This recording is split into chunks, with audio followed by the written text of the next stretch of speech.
Be Attentive, Series 14. Volume 31, August 14th, 1932.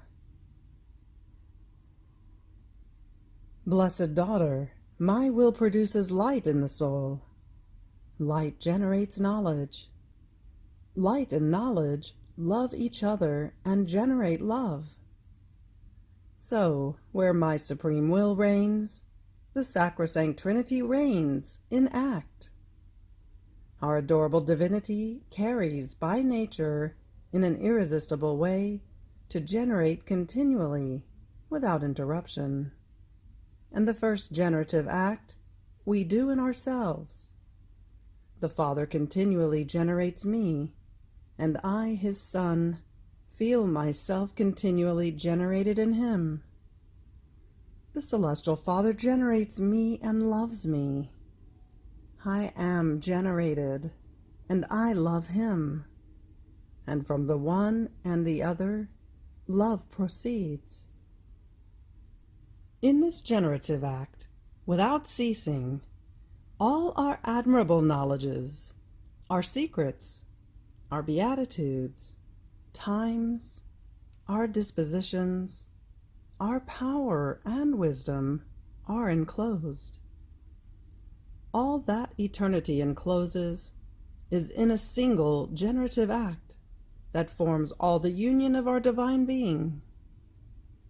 Therefore, this reciprocal love of ours forms the third person of our supreme being, inseparable from us. It seems that it is not content with our generative act in us, but wants to generate outside of us, in souls. And here is the task we entrust to our will, animated by our love, that it descends into souls and forms with its light our divine generation. But it can do this only in the one who lives in our volition. Outside of it there is no place to form our divine life. Our word would not find the hearing to be listened to, and lacking our knowledges, love would not find the substance in order to generate. Here, then, is our most holy Trinity thrown into disorder in the creature. So only our will is what can form this divine generation of ours. Therefore be attentive to listen to what this light wants to tell you, in order to give the field to its generative act. Volume 31, October 9th, 1932.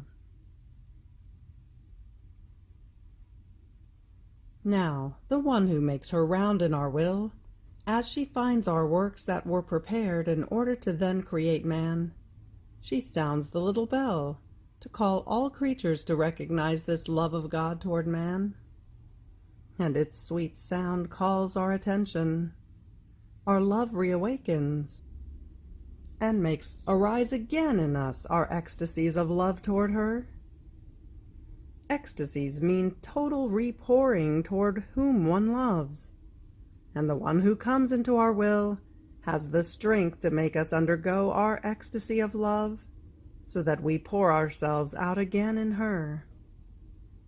And with our power, we put the creature into ecstasies for us, so that nothing remains for her, and everything repours into our supreme being. A mutual repouring occurs, the one into the other, because there is nothing that pleases us more than seeing the creature in that same will in which she was created. To contemplate our works, know them, and feel the pulsations of our love that each created thing possesses, was the garment that we prepared and gave to man in creating so many things and the whole of creation. Now, who receives the life of the good that created things contain? The one who makes use of this garment so splendid, and with right knows them. Knowing them, she finds our palpitating love, our operating will, and she loves them and loves in them that supreme being who loves her so much. Therefore be attentive and constant in making your rounds in our works, so that we give each other a hand in loving each other, take turns placing ourselves in ecstasy, and with utility you will make use of the great garment that with so much love your Creator has given you. Volume 31, October 16th, 1932. What a crime to impede the walk, the step of my volition in the will of the creature, since I created creatures in order to form for myself many ways in the human wills, to be able to have my continuous walk, and therefore my operative act in them. And the one who impedes my walk would want to impede me in the continuation of my creation, to block my steps and tie my hands so that I would not be able to operate.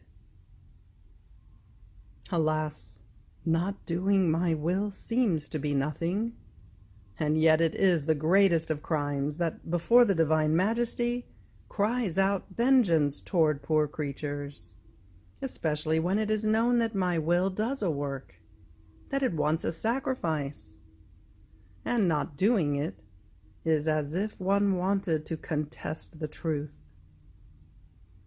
And this is a sin against the Holy Spirit, and cries out for vengeance before God. To know my will and not do it is to close heaven, to break the divine relations, and to not know the divine command that every creature is obligated to know and to submit to what my volition wants, even though it might cost them their life. Therefore be attentive, adore my will and what it has disposed for you, if you want to content your Jesus.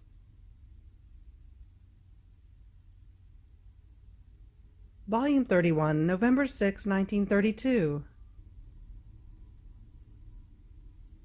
The one who works outside of my divine will works in time, loves, adores in time, becomes looked at in time. And everything that one does in time are works without confirmation. Instead, they must await the judgment in order to be either confirmed or condemned, or else purified by the fire of purgatory. And they are looked at as works of creatures, in which the fullness of sanctity, fullness of love, and fullness of infinite value can be lacking. It is all the contrary for the one who lives and works in our will. Being our acts, everything is fullness of sanctity, of love, of beauty, of grace, of light, and of infinite value.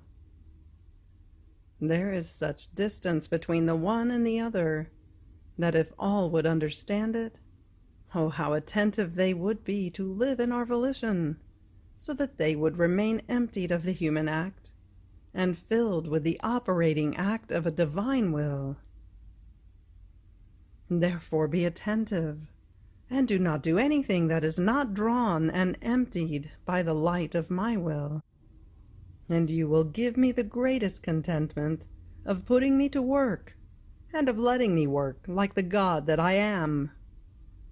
Therefore I always await you in it, in order to take the next step to meet you, to extend my arms to you, so that it may work in you to open the mouth and keep me with you in sweet conversation, in order to manifest to you the ancient secrets of my supreme Fiat.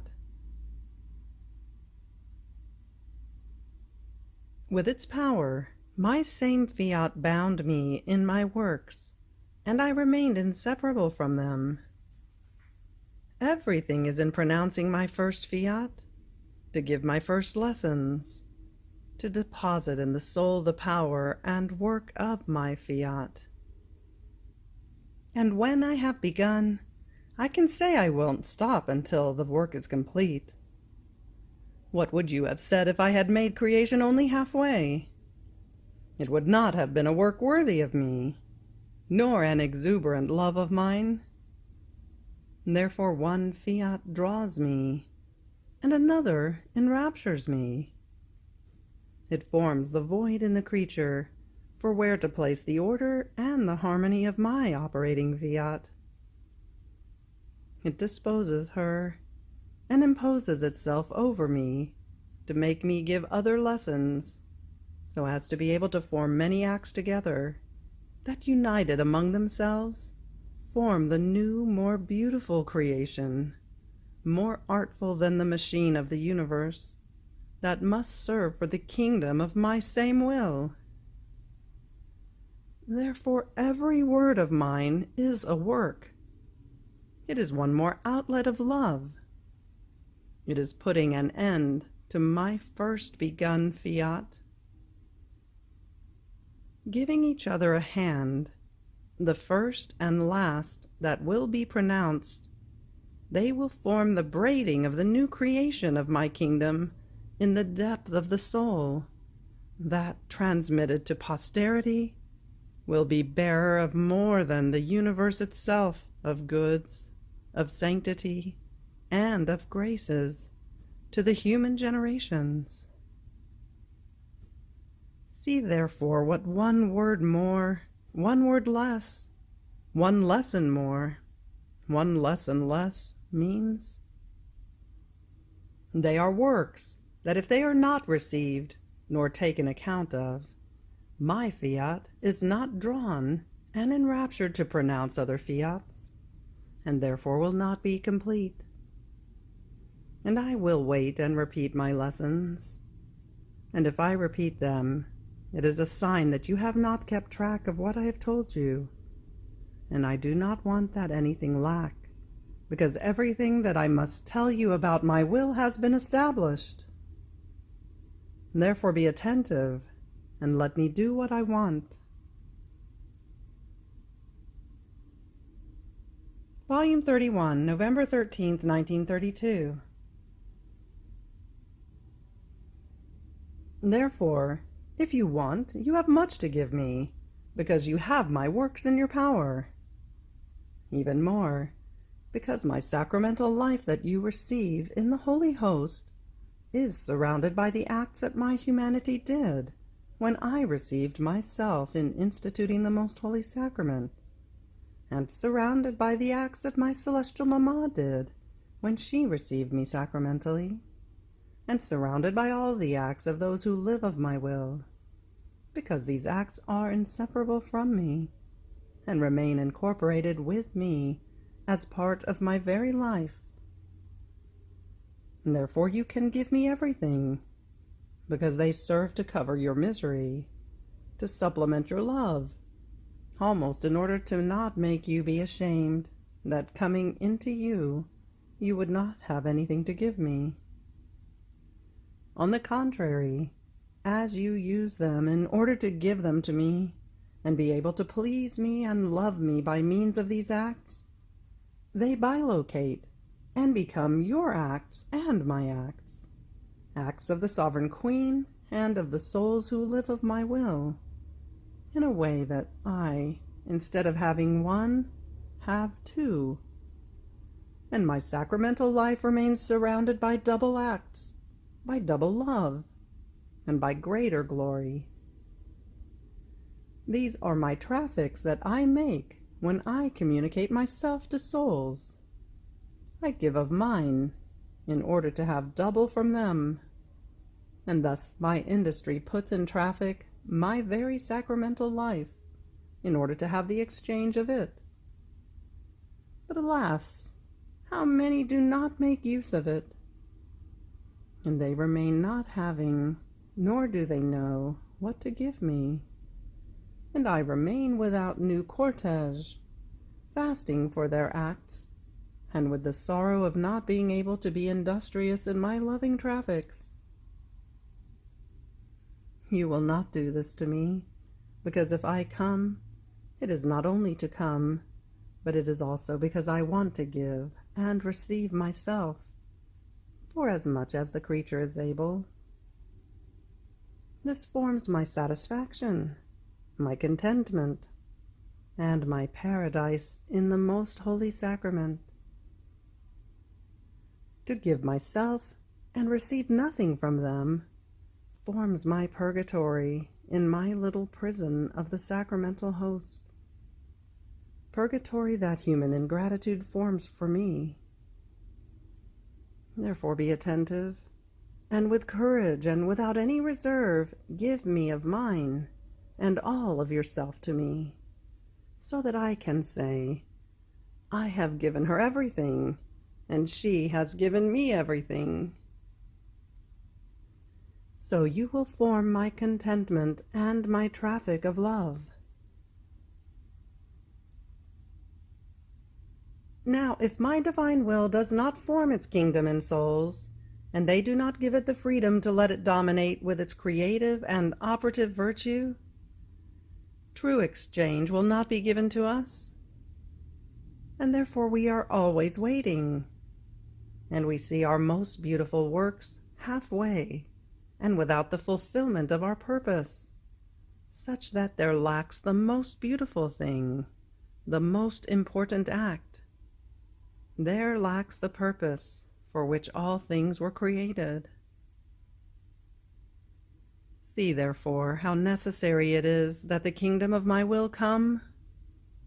Even more, because not having had the true exchange, our creative work has remained as suspended, and has not been able to proceed in the work of creation, because it has been established that from the external creation that they possess must follow the internal creation in the depth of souls. And this could be done if my will had the prime place, the freedom to operate in the human will. And not having it, it cannot proceed in its creative work. It remains hindered, not being able to create in them the new heavens, stars, suns, and so forth, as exchange for what it gave them in the creation of all things, and not able to proceed in our works, not able to continue what we have established to do in creatures by virtue of our will. How can we be reciprocated if we still have not finished doing what we want, and have not fulfilled the work of creation begun so many centuries ago? The work of creation includes altogether what my fiat must do in all creatures, in order to be able to say our work is completed. And if our volition has not yet done everything that it wants to do, how can it be said that I have completed my work, even less been reciprocated for all that has been done?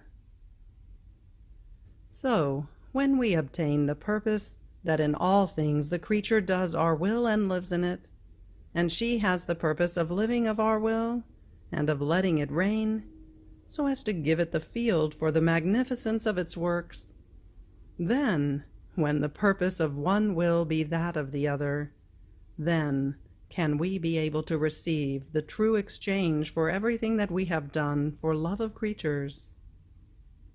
Therefore be attentive, and always forward in my will. Volume 31, November 27th, 1932. There is a great difference between the one who operates in my will and one who operates without it.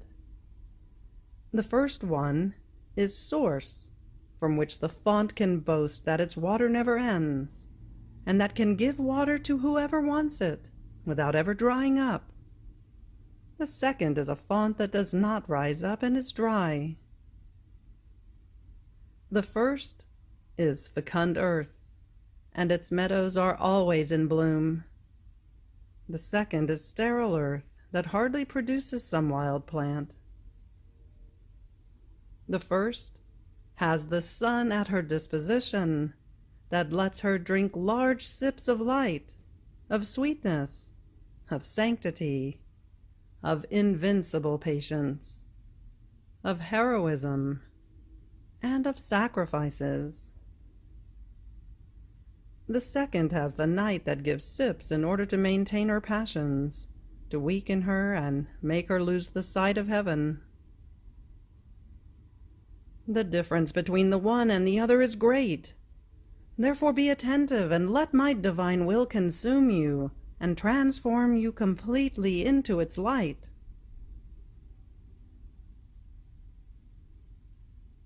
Volume 31, December 21st, 1932. One can say that in this exchange of will, in these reciprocal gifts of both parties, a wedding between the soul and God takes place, an always new, repeated wedding. And when there is a wedding, everyone celebrates the new spouses, and they extol their Creator, because with this gift of my fiat, it is not the only gift that I make, but together with the gift, I give my life, that forms the bond of inseparability in which the substance of the true wedding between the human and divine exists. And oh, the greatest ingratitude of one who does not receive the gift of my volition in their act, especially in seeing my solicitudes that I want to give it. I pray and I supplicate that they receive it. And many times by my industry, new, unexpected incidents and circumstances are procured, in order to have new occasions to be able to give them more often the gift of my fiat. And when I see that they do not accept it, I feel my industries of love changed into sorrow, and I could say that the heavens cry together with me, because when this gift of my will acts in the act of the creature, the heavens are comprised together with it, and they feel everything, either the feast if it is accepted, or the sorrow if it is rejected. Therefore be attentive. I want nothing other than that the exchange be continuous, that you take the gift of my will and give me yours in your little acts, in everything that you do. If you pray, if you suffer, if you work, in everything. Oh, how happy you will make me! I will be all eyes over your act, so that it has all the requirements of an act worthy of my divine will. Volume 31, January 22nd, 1933. Now the acts that one does in our will are new properties that she acquires, besides those that her Creator has given her, and we, in the emphasis of love, tell her, however many more acts you will do in our volition, so many more divine fields we will give you for where to place your acts.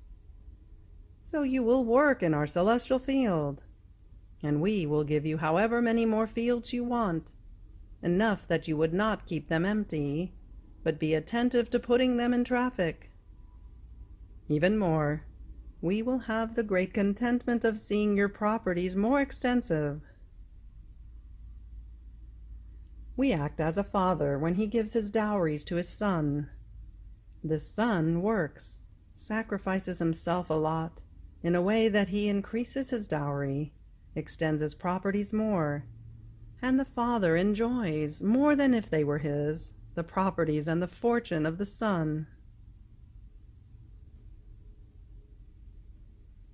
Volume 31, January 29th, 1933. So, our truths act powerfully when they come forth from our divine being, because if they go forth, they want to give the life and the good that they possess, and at the same time they want to dispose creatures to draw near to the font from which they came, in order to transform them into the good of the same truth. If a new truth comes forth from us, it is everything.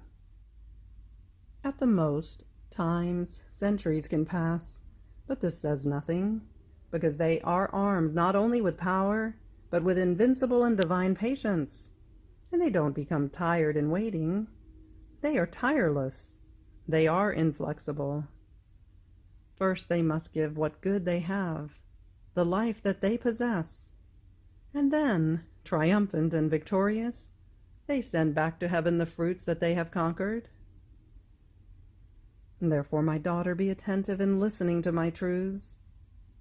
First, you must think about where they come from. Who hands them to you? The good they want to make you. The steps of both sides to draw near each other.